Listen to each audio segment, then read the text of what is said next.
Bonjour Internet, je vais vous faire une vidéo de présentation d'un jeu qui s'appelle Yu-Gi-Oh! Pro. Qu'est-ce que c'est Yu-Gi-Oh! Pro? C'est un jeu qui permet de jouer à Yu-Gi-Oh! Oui, Yu-Gi-Oh! Donc, comment ça se présente, ce jeu? Vous allez me dire que c'est comme Dueling Network. Non, c'est pas comme Dueling Network. Pourquoi? Parce que sur Dueling Network, c'est dur à dire qu'on le répète, les combats ne sont pas automatisés.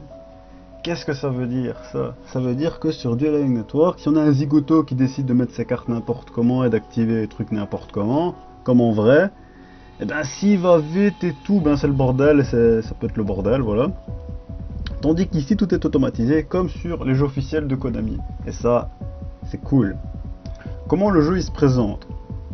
On a le mode multijoueur, qui est le mode normal, qui permet de jouer contre des gens, des vrais gens.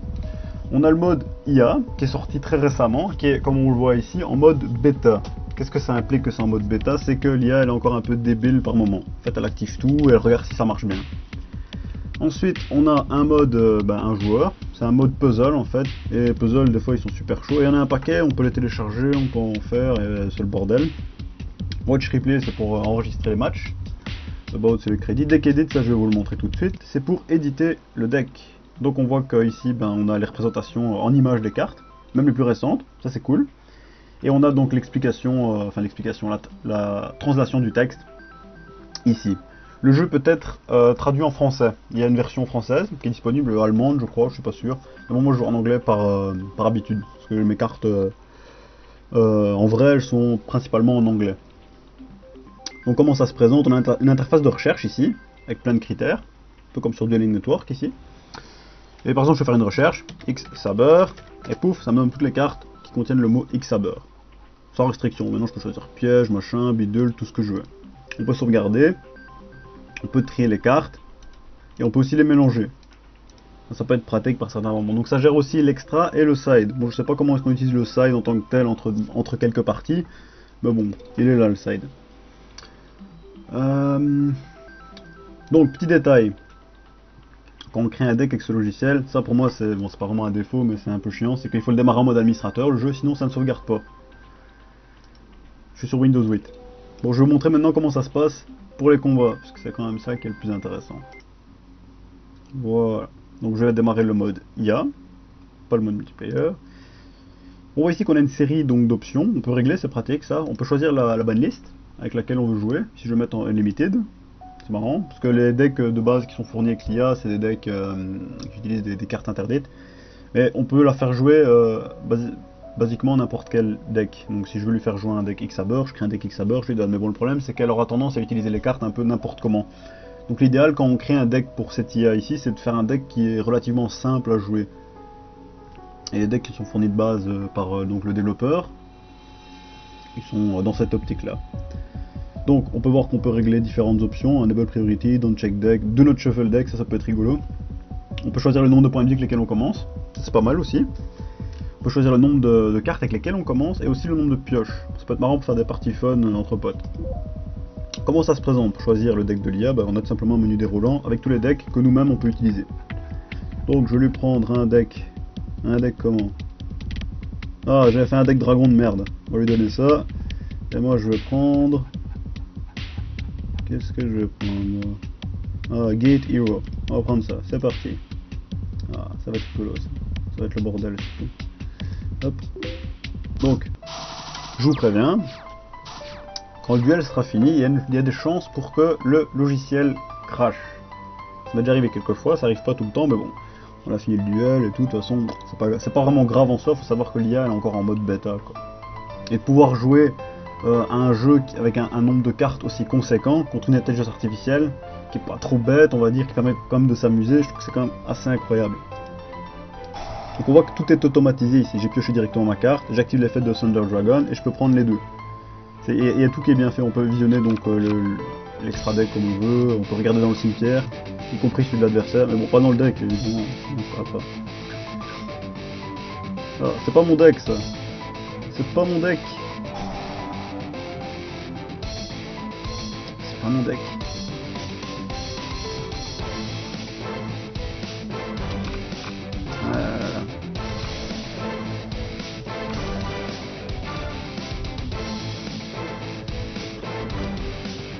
J'ai rien d'autre que ça. Ceci n'est pas mon deck. C'est le deck qui était pour... C'est un deck que j'ai téléchargé sur internet.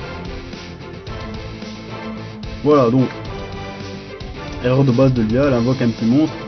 Peut-être qu'elle en fera rien, qu'elle va le laisser ainsi, c'est le problème. Donc elle va invoquer la Whitestone of Legend, qui en principe quand elle va au cimetière, elle permet de récupérer le dragon blanc, et elle va le laisser là, sans doute, je ne sais pas. Non. Heureusement.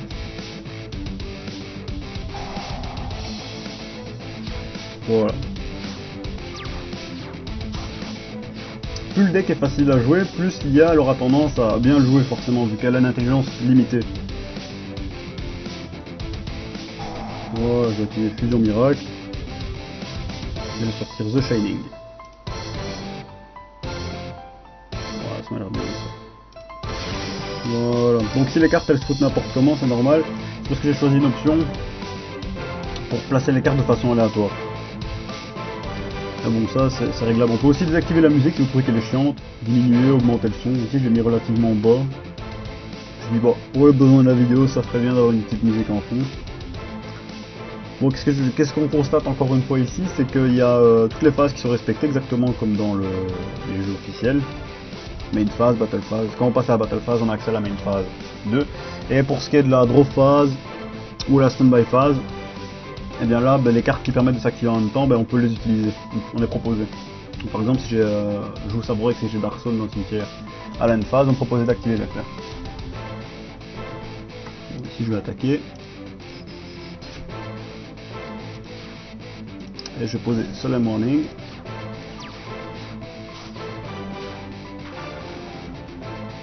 Voilà, donc elle a invoqué Débris Dragon en mode attaque. Je sais pas vraiment qu'est-ce qu'elle va faire avec ça, l'IA, enfin on verra. Elle ne fait rien. Voilà un exemple d'erreur que fait l'IA. Donc c'est très important de lui donner un deck où elle sera capable de faire quelque chose. Parce que sinon ça risque de pas être très beau, quoi. Voilà.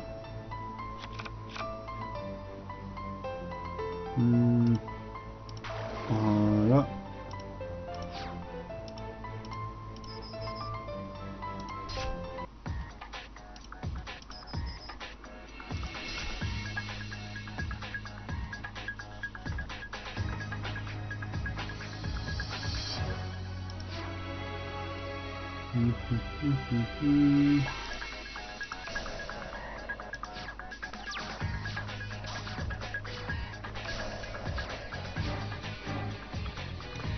Comme dans le jeu sur donc console, à chaque fois qu'une action est possible, le logiciel va nous demander si on veut agir. Donc par exemple ici on voit que j'ai Mystical Space Typhoon et j'ai Super Polymerization.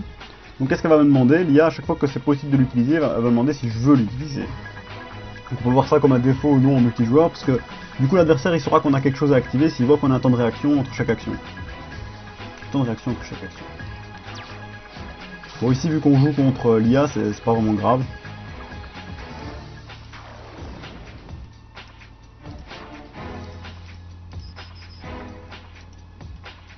Voilà, Renette.